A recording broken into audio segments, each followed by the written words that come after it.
Hey, everybody. Welcome to the Cannabis Journal Club, where we review and interpret United States cannabis patents and scientific journals with concise overviews of complex scientific literature in an understandable and easy to consume manner to expose the knowledge hidden in the scientific literature.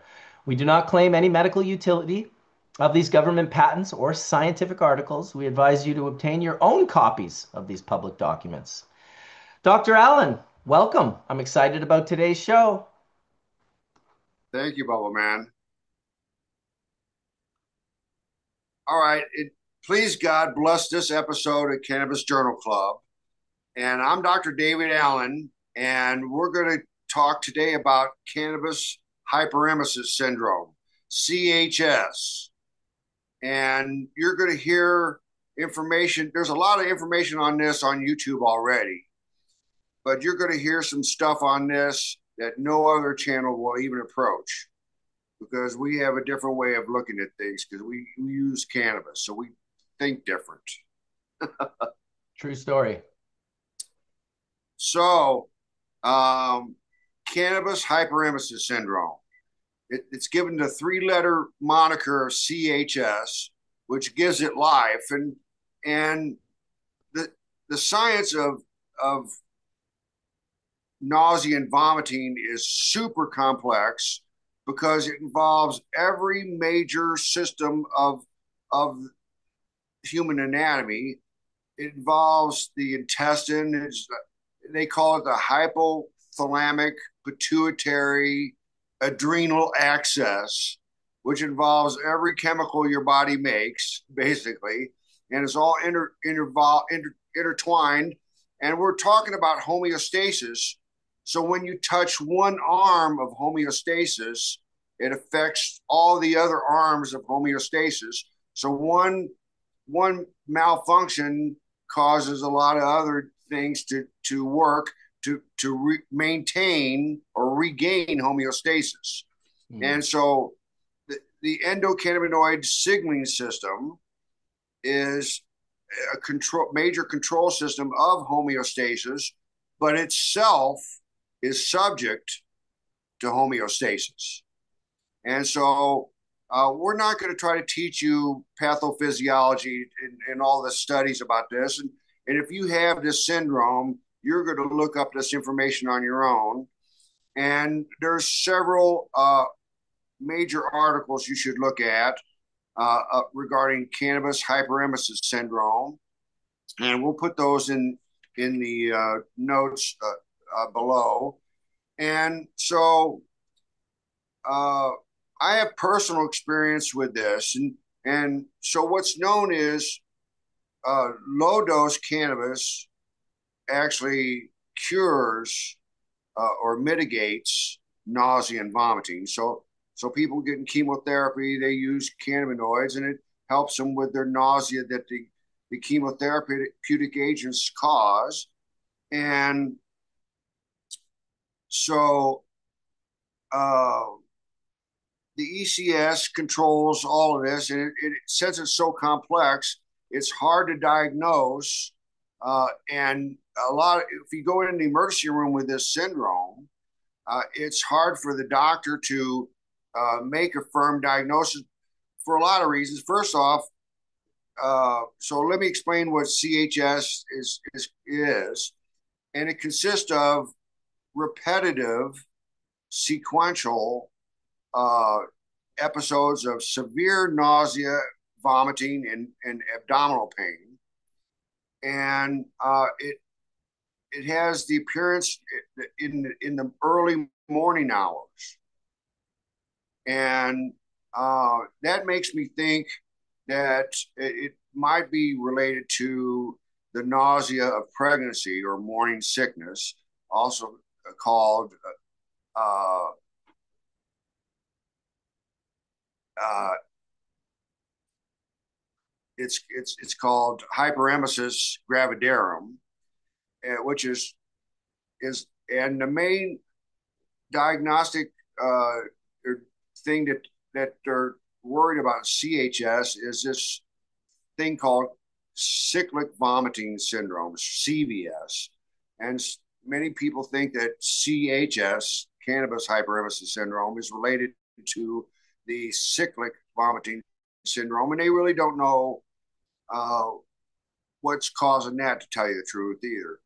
And It's a so systems overlap, right? You've got it's CHS this sharing symptoms it's with a, conditions they like think it's a subset of that. CHS is a subset of CVS, okay. cyclic vomiting syndrome, and the CHS is associated with pathologic hot bathing, either hot showers or Mm. hot baths that people seem to stay in there for hours.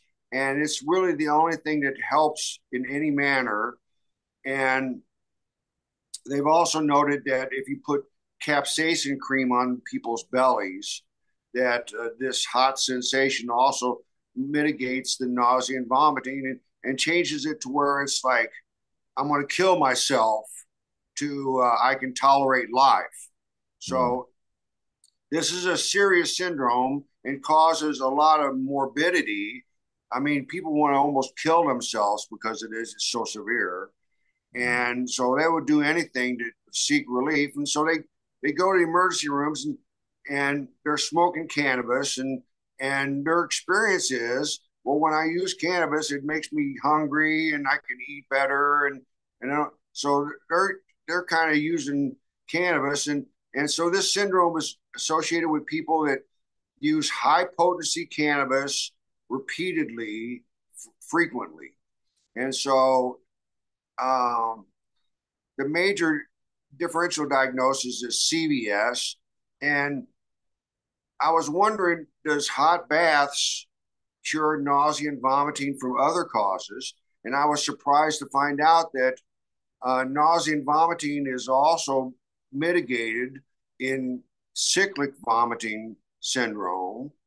So it's not CHS has the pathognomonic symptom of hot bathing cures it, because apparently hot bathing cures a lot of issues with regarding nausea. And so this is going to be further studied. And so Mhm. one of the problems is you go to the emergency room, and they're trying to work you up for nausea and vomiting. Mhm. Okay. And so they draw a bunch of labs. They might start an IV on you. They get some X-rays, a CAT scan or something, and uh, draw labs to see if your electrolytes are okay. Is your kidney function okay?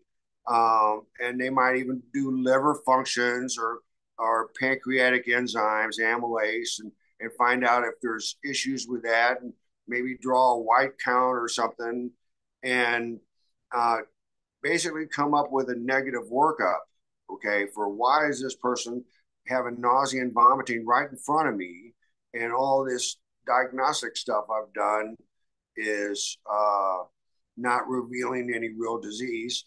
And there's several diseases that are apparently hard to diagnose. And I was going to tell you, my first experience with cannabis was I went over to Bill Christie's house with my girlfriend Cheryl Garrett, and we smoked some pot, and I didn't really get high.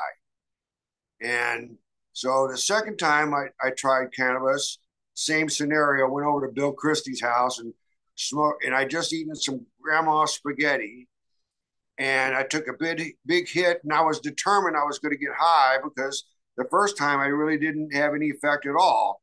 And so I took a big hit and off of this, and I blew chunks of spaghetti. So I know for a fact that cannabis can cause nausea, even though it has a history of helping nausea. So does CHS really? Is it a real thing? And I really believe it is a real thing. And they've actually proven it's a real thing. And this is part of the drug war, because they've been experimenting with cannabinoid compounds, and they do this and that to them, and they can make some synthetic cannabinoids that are not exactly the same compound that either cannabis compounds or the compounds your body makes. endogenous cannabinoids or exogenous plant cannabinoids. And so they make these synthetic cannabinoids, and they're like super strong. They're 100 times stronger, some of them, than regular THC. And so they call these things full agonists, where THC is only a partial agonist. So what that means is THC, when you use it, it only partially stimulates the system. But these full agonists definitely stimulate it 100%. So you're going full steam when you use these synthetic cannabinoids, and they've proven that if you give synthetic cannabinoids to either humans or animals, it causes nausea and vomiting. And they've tried this on humans, cats, dogs, rabbits, and rats. And rats don't have the ability to vomit. But the animals that you give these full agonists to, they have this peculiar thing called gaping, where they hold their mouth open. So rats will hold their mouth open like that, like they're getting ready to vomit. And this is, they don't understand all of this, why this happens. And actually, there's a memory that happens. So people that are getting chemotherapy, they can see the nurse bringing the chemotherapeutic agent over to their chair, and it's a clear liquid in a bag, and they have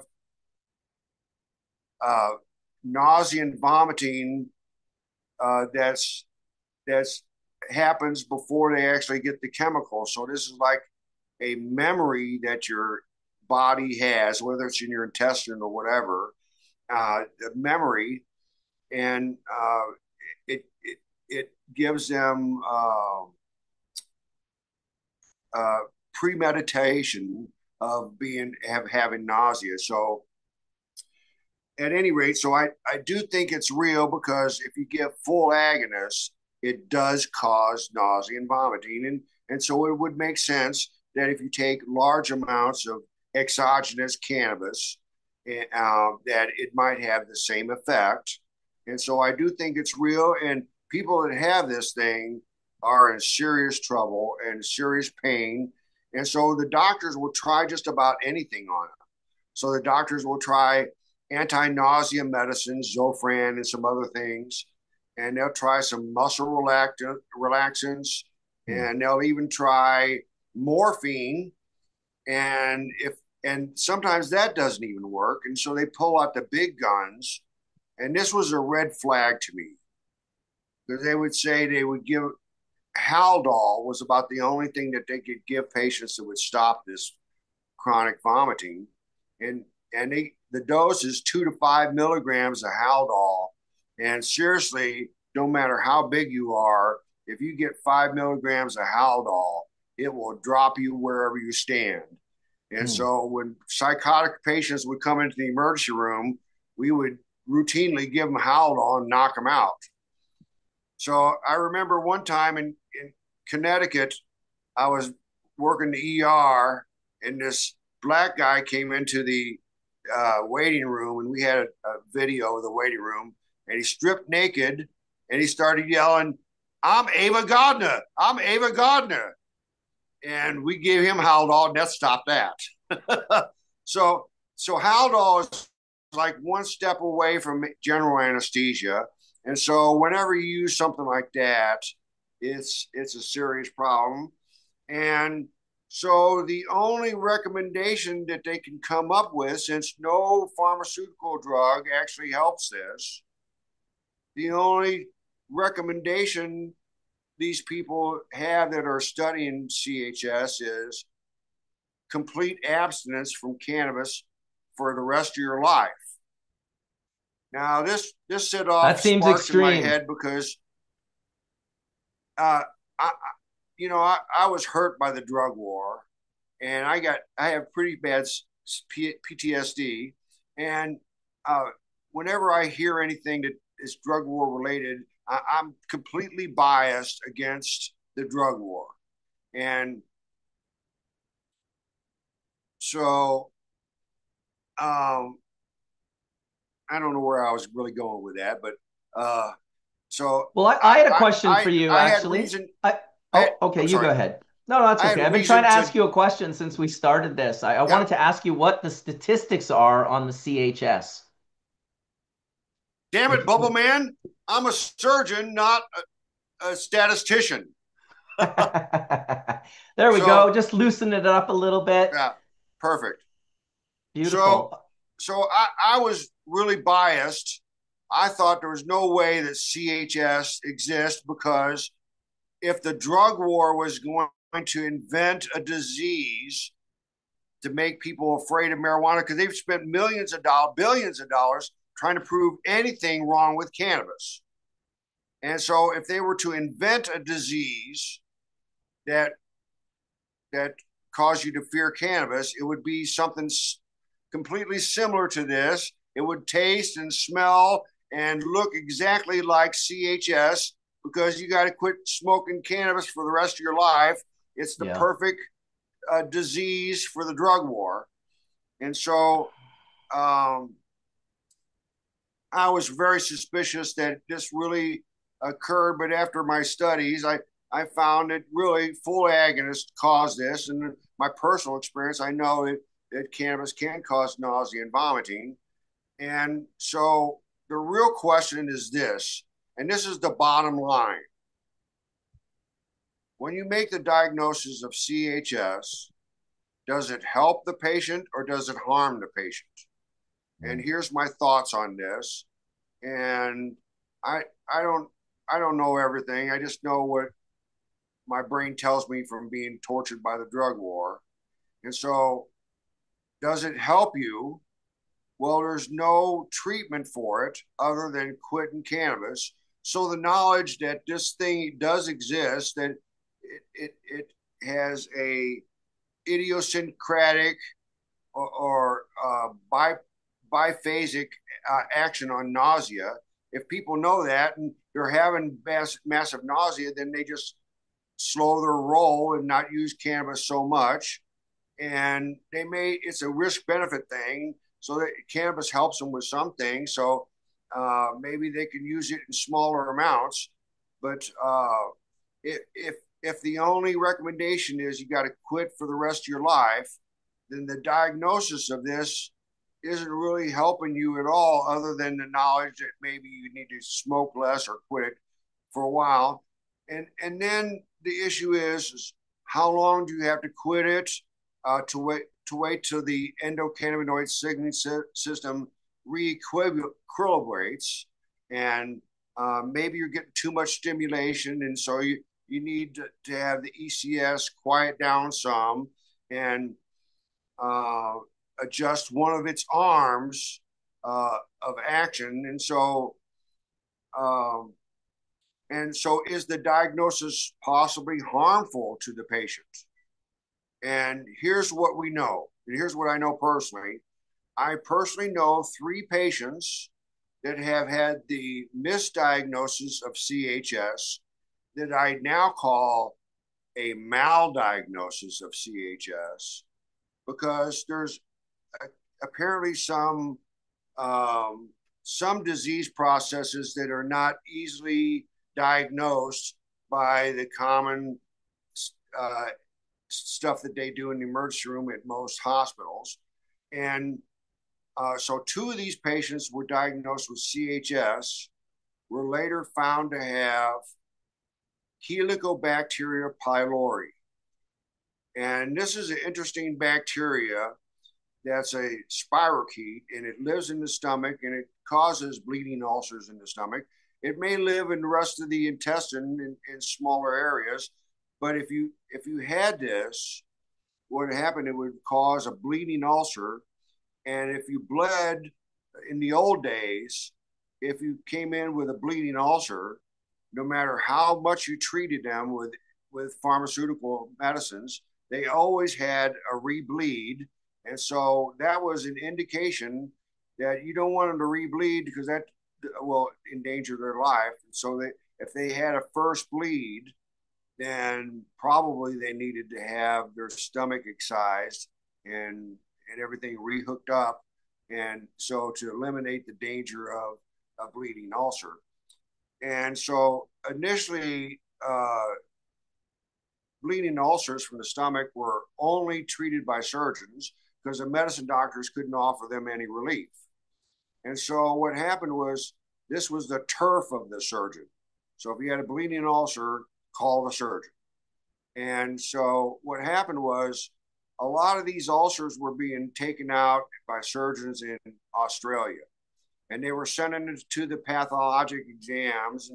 And one of the pathologists got smart and he started biopsying the ulcer craters and found out there was this special bacteria called Helicobacter pylori, which caused the bleeding ulcers. And he proved that if you treated patients, apparently these Helicobacteria are hard to kill because they're spirochetes, and you could kill them with 3 different antibiotics for a period of 2 weeks or more. Okay. And so this took bleeding ulcers out of the uh, field of surgeons, and the surgeons were pissed off that the medicine doctors stole their business, that they now could treat them. But it's still hard to diagnose this stuff. And, and the diagnosis has changed considerably since I went to medical school. And apparently they have a breath test and there's an antibody test and a stool test that you can test to see if the person has helicobacteria.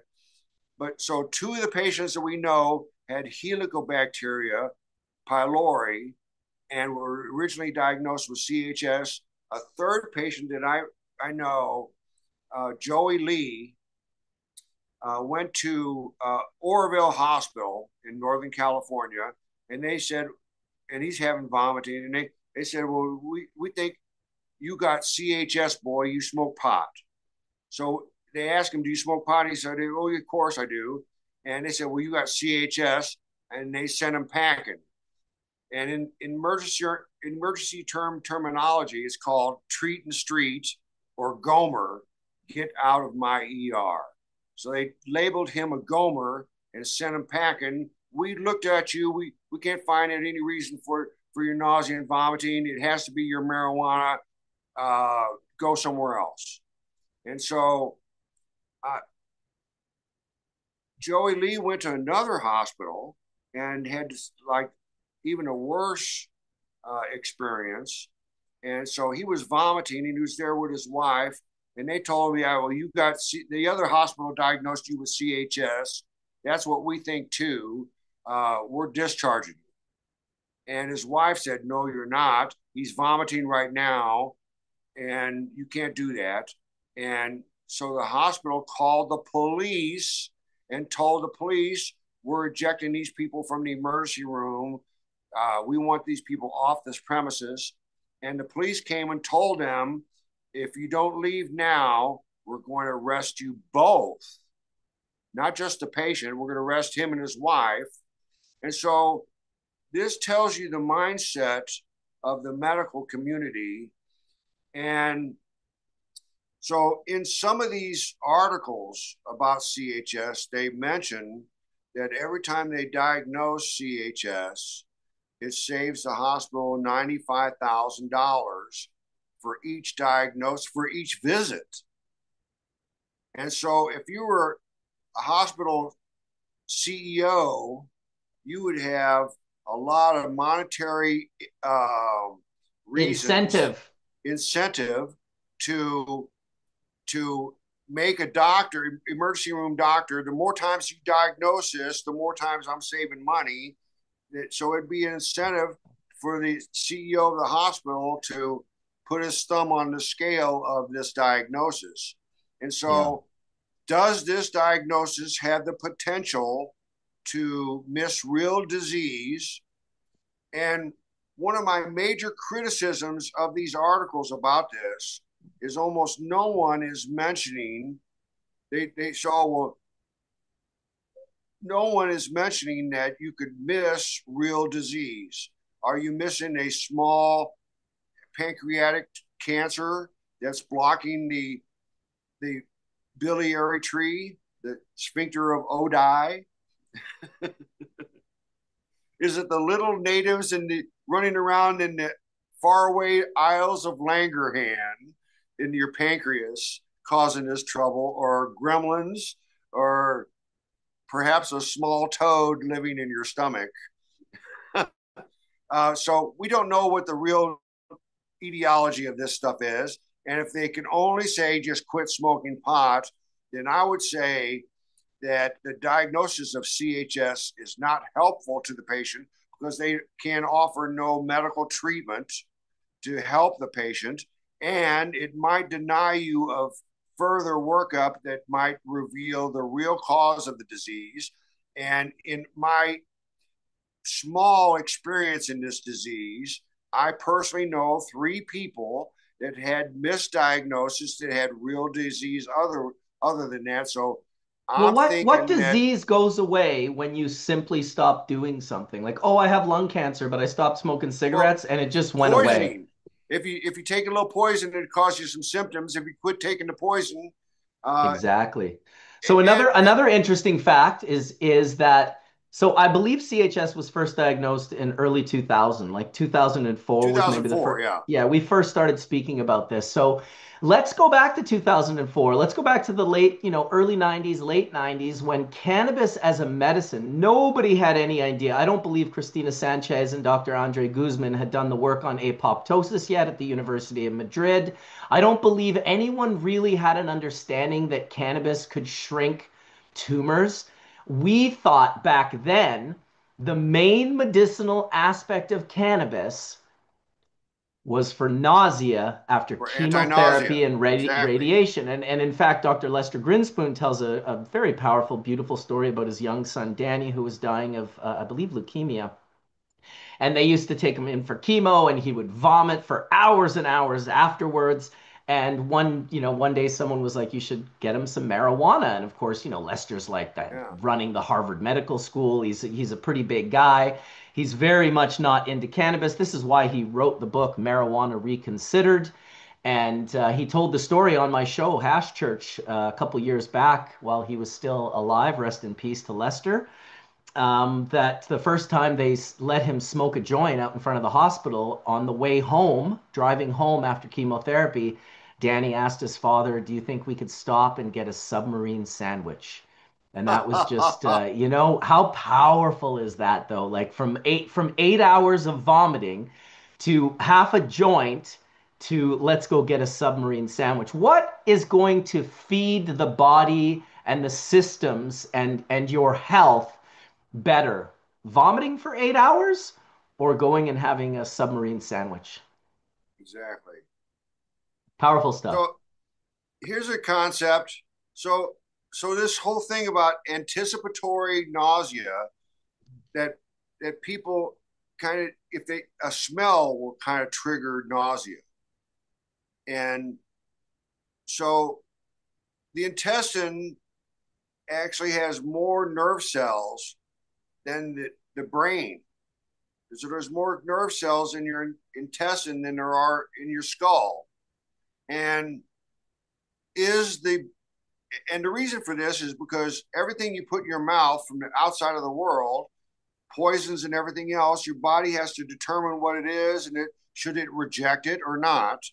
And so these nerve cells in your intestine are sensing all kinds of things that you put in there.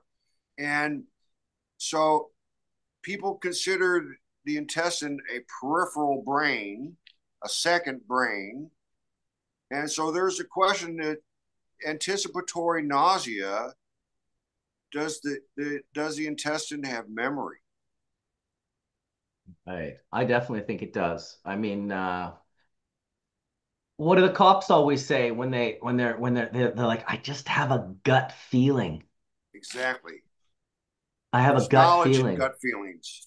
Of course there is. There's no doubt about it. There's And so it much picks going up on different with this. sensations than your brain does. So it knows stuff your brain couldn't know. Hmm. Yeah, very interesting So stuff. Very, very interesting. For years, when I first started hearing about CHS, it wasn't long after that people started theorizing that it was the neem oil that they were using as Right. an IPM to protect the plant. And if you were inhaling this neem oil, this was apparently the poison that was Exactly. creating these cyclical psych vomiting and all these other things. It's Yeah. really wild. I mean, I think of myself, I think of Skunkman Sam. I think of the creation and popularity of bubble hash in the late 90s and BHO, butane hash oil, in the late 90s. I think of rosin in 2014 coming out. I feel that you would be able to find on a graph CHS going up drastically during those key points, and you don't really see that. You know, if this is something that is being created from smoking high grade cannabis often, Yeah. well, why are people like myself who chain smoke extracts from morning, noon till night, you know, and knock on wood, I've never in my life gotten nauseous from using cannabis. I guess it's a blessing Yeah. for my personal relationship.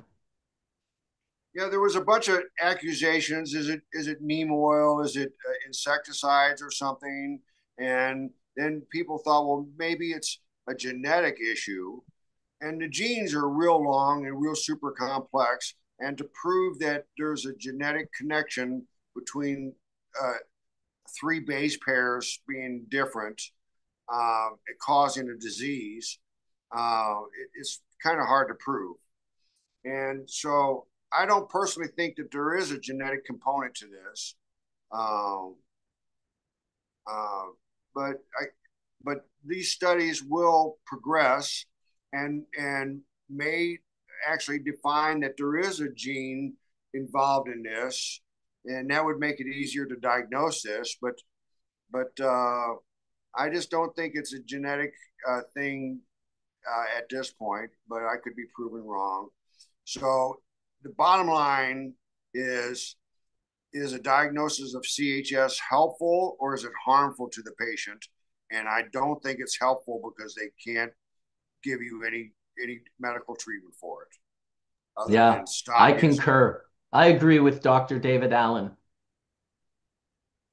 it. Wonderful. And Jah over evil. Please God bless this episode.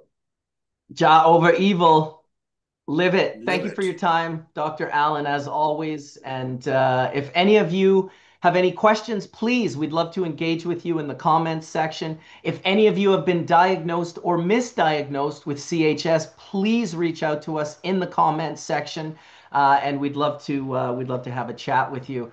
If that's all, Dr. Allen, I will bid everyone goodbye. If there's anything else you want to say, we'll catch it next time. Thank you so much, Bubble Man. Bye for now. All right.